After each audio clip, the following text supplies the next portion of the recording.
ये है जी मस्जिद आयशा, जहाँ से एहराम बांधा करते हैं और एहराम बांध कर फिर आदमी उम्रा कर सकता है। मैं आपको इसके अंदर से कुछ थोड़ी सी ज़ियारत करवा देते हैं। ये रही जी, आप मस्जिद आयशा की खूबसूरती का अंदाज़ा लगाएं माशाअल्लाह।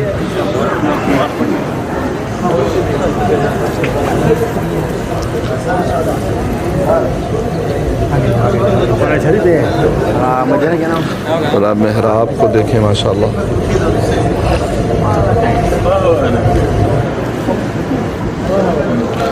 ये है जी मस्जिद आयशा। मस्तूरात जो है वो इसकी परली तरफ नफल पढ़ती हैं और उम्रे की नीयत करती हैं और तलबिया पढ़ती हैं। शरीक लक लब्बैक अल्लाहुम्मा लब्बैक लब्बैक ला शरीक लक लब्बैक इन्नल हम्द वन निअमत लक वल मुल्क ला शरीक